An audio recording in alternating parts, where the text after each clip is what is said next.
আমার সহকর্মী চট্টগ্রাম থেকে এই মুহূর্তে আমার সঙ্গে যুক্ত হয়েছেন। বিষয়টি নিয়ে আরেকটু বিস্তারিত কথা বলতে চাই। ফখরুল, আপনাকে স্বাগত জানাচ্ছি নিউজ ভিজ 24-এ। তিনটি বিষয় মূলত আজকে ব্যস্ত সময় এবং প্রথমবারের মতো তিনি তার নিজ এলাকাতে ভ্রমণ করলেন। বন্দর এবং হচ্ছে যে জলাবদ্ধতা এবং চট্টগ্রাম বিশ্ববিদ্যালয়ের সমাবর্তন। আমি যদি একসঙ্গে প্রশ্নগুলো আপনাকে একটু জানতে চাই, যে জলাবদ্ধতা কিন্তু নিয়ে প্রতিবারই আমরা দেখি বর্ষা আসলে বিভিন্ন দুর্ঘটনা, কিছুদিন আগেও আমরা এ ধরনের দুর্ঘটনার খবর পেয়েছি, খালের একটা শিশু মারা গিয়েছিল। এই সব কিছু বিষয় এবং বন্দরের উন্নতি নিয়ে আসলে তিনি কি দিক নির্দেশনা দিলেন চট্টগ্রামবাসীর উন্নতি কল্পে? আমি যদি চট্টগ্রাম বন্দর দিয়ে শুরু করি তাহলে বিষয়টা এরকম যে দেশের প্রধান সমুদ্র বন্দর চট্টগ্রাম, যেখান দিয়ে দেশের মোট আমদানি রপ্তানি বাণিজ্যের 92% সংঘটিত হয়ে থাকে, তিনি এই গুরুত্বটাই মূলত তুলে ধরেছেন এবং এই গুরুত্বটাকে আরও বেশি কার্যকরভাবে কাজে লাগানোর উপর তাগিদ দিয়েছেন। তবে এই কাজে লাগানোর জন্য এই বন্দরের দক্ষতা বাড়াতে হবে, এই বিষয়টাই উনি মূলত ইঙ্গিত দিতে চেয়েছেন। দেখুন, চট্টগ্রাম বন্দর কেবল চট্টগ্রামের নয় বা কেবল বাংলাদেশের নয়, বলা হচ্ছে বা বলা হয়ে আসছে যে এই বন্দরের যদি উন্নতি হয় তাহলে আমাদের যে প্রতিবেশী দেশগুলো আছে, আমরা স্থানীয় চাহিদা মিটিয়ে তাদেরকেও আমরা বিভিন্নভাবে অর্থাৎ নৌ বাণিজ্যে সহায়তা করতে পারবো। তো আসলে এই জায়গাটায় তিনি মূলত গুরুত্ব দিচ্ছেন যে আমাদের যে সক্ষমতা আছে সেটাকে আরও কিভাবে কাজে লাগানো যায়, আরও কিভাবে দক্ষতা বাড়ানো যায়, এই জন্য প্রয়োজনে বিদেশি অপারেটর নিয়োগের একটি বিষয় তিনি ইঙ্গিত দিয়েছেন। এখানে একটি বিষয় বলে রাখা দরকার, চট্টগ্রাম বন্দর মানে কেবল চট্টগ্রাম বন্দরের বর্তমান যে 3 কিলোমিটার এলাকা আছে সেটি নয়। আপনি জেনে থাকবেন চট্টগ্রাম বন্দরের বাইরে কিন্তু বে টার্মিনাল হচ্ছে, মাতারবাড়িতে গভীর সমুদ্র বন্দর হচ্ছে, আপনার চট্টগ্রামের পতেঙ্গা লাল দিয়ার চরে একটি টার্মিনাল হচ্ছে যেটি নেদারল্যান্ড ভিত্তিক এপি মুলারকে দেওয়া হয়েছে, এবং এর আগে পিসিটি পতেঙ্গা কন্টেনার টার্মিনাল দেওয়া হয়েছিল কিন্তু আরএসজিটিকে সৌদি আরবের।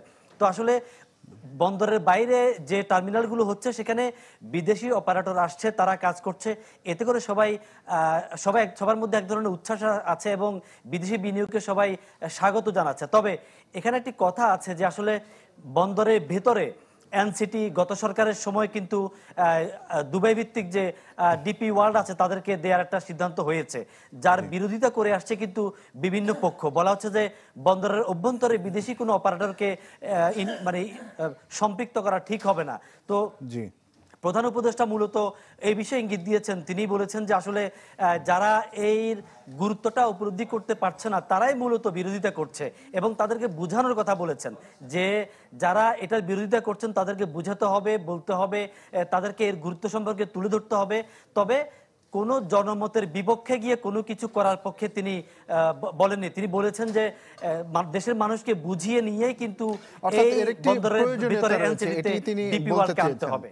যে প্রয়োজনীয়তার যেহেতু বিষয়টা আসলো, আরেকটা বিষয় যে প্রধান উপদেষ্টা আজকে সার্কিট হাউসেও কিন্তু মত বিনিময় করেছেন, সেইখানে আসলে কোন প্রসঙ্গগুলি এসছে এবং কোন বিষয়গুলির উপরে তিনি জোর দিয়েছেন? জি, আপনি জানেন যে চট্টগ্রাম নগরের জলাবদ্ধতা হচ্ছে সবচেয়ে বড় সমস্যাগুলোর একটি, এবং গত বেশ কয়েক বছর ধরে এই জলাবদ্ধতা নিরসন প্রকল্পের কাজও চলছে। কিন্তু দুঃখজনক হলেও সত্য যে এই সুফল কিন্তু নগরবাসী তেমন একটা পাচ্ছে না।